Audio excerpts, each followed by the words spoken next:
Hey guys, I just wanted to give a quick review on these yacht navigation lights that I bought. They're made by Osculati and they're battery powered, which means you haven't got to rig them up. Now, I sail on the Norfolk Broads, so I only need navigation lights to get home from local rivers, so I don't want to rewire the boat to have a fuse box and cables and drill holes everywhere. So this sort of product's ideal. But what do we think about it?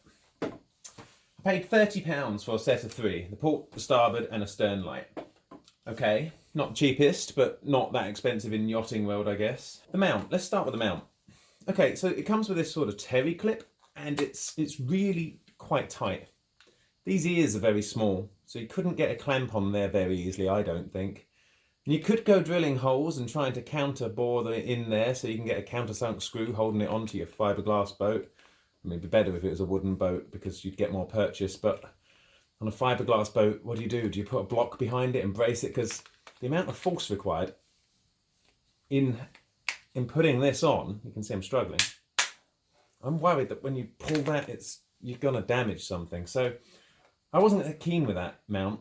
So what I did, I've actually designed a custom mount. I've 3D printed my own mount. This particular one's for the pulpit. That'll go over there, and there'll be another video where I'm installing these on the boat. But this then just sits in there. So I would now leave that terry clip permanently attached to the light, and that would just come and go like that. There's a little ring down here, so you can tie it on if you're worried about what happens if I'm sailing in some crazy angles. 3D prints, yeah, mixed sort of suitability. This is PLA, so it's not going to last that long, and I do appreciate that. But you can print it in other plastics. But again, this isn't a video about 3D printing. So for now, all I'm saying, you're going to have to think about the mount. Next up, they're powered on D batteries. Well, I don't have a D battery charger, even though I'm an electronics engineer. But I wanted to run it off of AA's. So I bought one of these little D-sized AA battery holders. It holds 3 of them. Now from that, these are 2,500 milliamp hour batteries, and I've tested it, and I'm getting 10 hours of light from this, and it's still going, and that's fine. I just want to be able to get through the night. Usually I'm probably just wanting 2 hours worth of navigation lights to get home. So for what I'm doing, that's great. You do get more capacity by using a real D battery, and obviously you can have spares, but that's working. So I think that's a good upgrade to this. I think they need a little modification. The idea, the way they turn on and off, is you're meant to just wind the top down and that turns it on. But look, it goes off. Now you can, okay, maybe I haven't done it up tight enough, but I'm hoping you can see that as well as I can. That goes off. That's really annoying. If you pop it open, you can see what's going on. That just flops around. Incidentally, the only thing that makes this waterproof is when this is screwed all the way down. There's no ring there. So you have to screw it right the way down, which means when it's off, you find yourself wondering, is it waterproof? But hey, look, with that mount I talked about, when it's off, you can just unclip it and stick it inside the cabin. So I think that to use this, you need to be able to connect that in a way that doesn't vibrate around. I've got a little piece of wire here.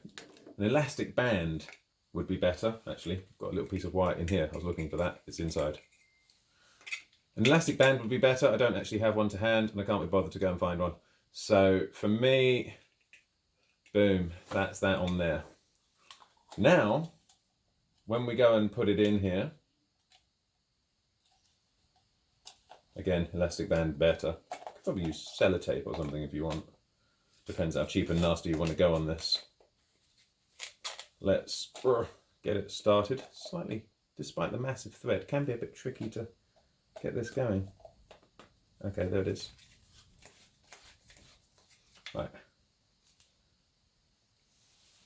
Yeah. Good. And it stays on. So that wasn't too tricky. I mean, bit of a shame that I had to mod it because I've bought a product and I kind of expected it to work, but okay, that's not difficult. That's good. Now, this one is insanely hard to turn on. I've just really wanged it up there to get that to stay on. And look, I'm fairly strong. This is me trying to turn it off now. There you go, now that's off. So that's not great. So what you can do is you can just pop something. I've got a little disc here. I mean, you can use a piece of plastic, piece of cardboard, whatever, just something in the bottom. And now, obviously, look, it's turned on already. And then you does need to be able to, as I say, you do need to be able to do it up tight to get that O-ring engage in for the waterproof thing. But now that turns on and off easily. Okay, review. Yeah, I think the product is wanting. Well, like as you get it out the box, it is lacking in many ways. But none of the issues were too difficult to solve. I guess you could argue the 3D printed brackets over the top, and that's going to put, you know, not many people are going to copy on me on that, I'm sure. Again, you can try and drill that into your boat, or come up with your own version. I'll let you draw your own conclusions, really. I'm happy for what I want it for. A couple of hours of light on the Norfolk Broads, and if I'm really lucky, a whole night when I try to enter the Three Rivers race, something I've never done before, but I'm looking forward to trying. I hope that helps.